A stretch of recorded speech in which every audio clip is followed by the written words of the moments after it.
Hello Aries, welcome po sa inyong reading. So this is for Aries July 18 to July the 20th reading. And po para po sa mga bago, don't forget to click the subscribe button, smash the like button, comment below kung kayo nakaka-resonate, and hit the notification bell. At kung gusto nyo po ng dalawang reading sa akin, or gusto nyo sumali sa live, meron po tayong kapilang channel that is Babaylan TV. Now, Aries, I want you to know that this is a general reading. So you may resonate with the entire reading, or you may resonate with some bits and pieces of the reading. So take what's only yours. Aries, simulan na natin. Nasa ang nakikita ko dito, parang maraming tao ang nag-aabang, no, kung ano ang mangyayari sa relasyon ninyo, no. Yung iba siguro marites, pero yung iba is more of excited kung ano ang pwedeng mangyari, no.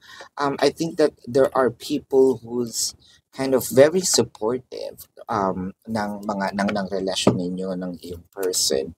What I am also seeing in here is parang sabihin natin meron dito na mga plano, no, na parang ito yung time para magbago or baguhin, no, itong course ng inyong status. So from doon sa mga singles, baka meron ng mga manliligaw sa inyo, no, may mga friends, families na inuudyo kayo or tinutokso-tokso, no, they're really looking forward na maging kayo, no. Doon naman sa mga merong mutual understanding, ganun din, no? Mga family, friends na medyo inuudyukan kayo para maging official, no? Doon sa mga may relasyon, no? Magjowa na. I think that ito yung time na sinasabi ng mga tao na, uy, ituloy nyo na yan, no? Dire-diretso na yan. I think if this is not building a family, cohabitation proposal or marriage, may mga taong kumbaga supportive at talaga namang nasa likod ninyo. The Emperor, the King of Swords, and the Queen of Wands. I feel like ikaw already is nakikinig, no, dito sa mga sinasabi natin. O nga, why not? And I feel like your person is medyo stuck, no, doon sa situation pa, no. Siguro madami pa siyang iniisip, marami pang mga sabihin natin, kino-consider. I feel like kinakausap mo na rin yung person mo, no, na bakit hindi, no? I think may point yung mga tao para, bakit hindi natin sila pakinggan?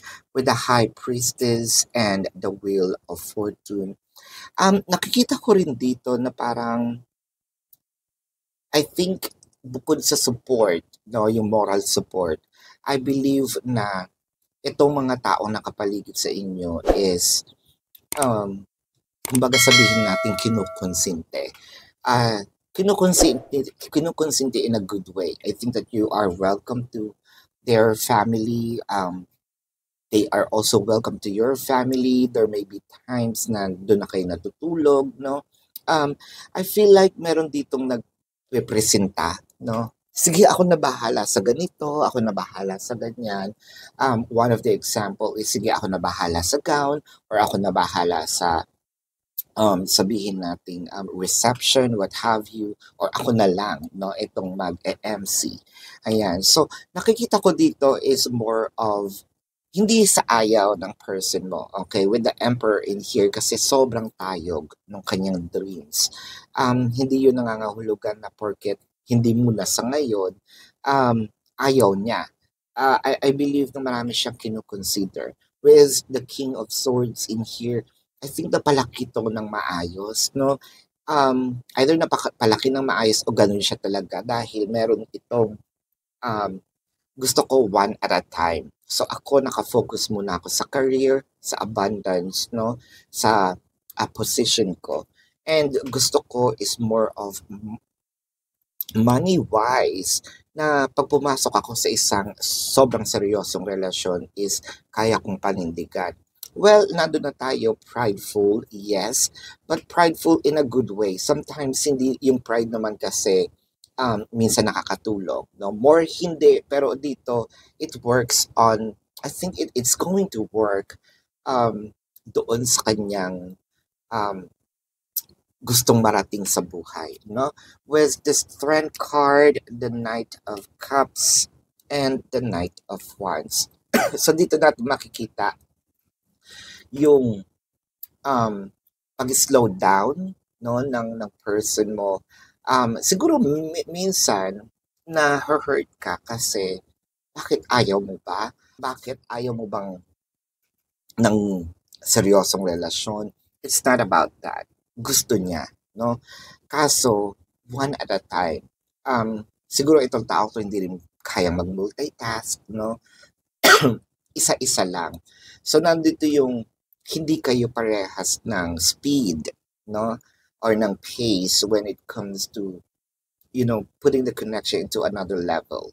Again, don't take this personally because I feel like siguro sometimes na-hurt ka, no? With the Hierophant and the Queen of Pentacles. Ayan na nga. So, minsan nagtatampo ka. Minsan hindi mo, minsan nafe-feel mo, no? Nagtatantrums tayo na ayaw mo talaga kasi baka may inaantay kang iba, you wanted to explore. It's not that, no? So, yung mga pagtatampo natin na ito, I feel like, yeah, that's cute, in a way. Pero kung seryoso ka sa sinasabi mo na meron siyang iba, no, it's actually more of them really wanting to put the connection in another level, yes, but also yung stable, no? Gusto niya yung stable na commitment.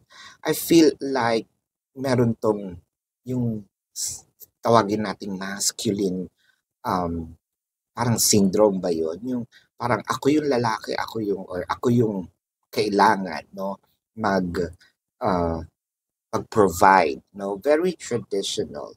So, ito ang iyong reading for now, Aries. Maganda yung reading, hindi lang kayo nagtatagpo when it comes to the understanding of the connection, no? Ang nakikita kong zodiac sign dito, it could be your person's sun sign or a placement in their chart. I am seeing Taurus, Virgo, Leo, Pisces, Aries, no? I'm also seeing Sagittarius. Yan, so this is your reading. Again, Aries, para po sa mga bago, don't forget to click the subscribe button, smash the like button, comment below kung kayo nakaka-resonate, hit the notification bell at kung gusto niyo pong sumali sa ating live sessions, nasa kabilang channel po, Babaylan TV. Nagre-release din po tayo ng mga videos doon sa kabilang channel, no?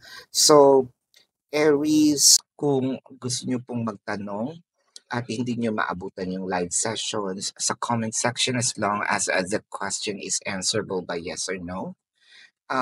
By all means, drop your questions. If feeling ninyo hindi kayo masasatisfy sa yes or no na tanong, na sagot, sa description box po, meron po dong link.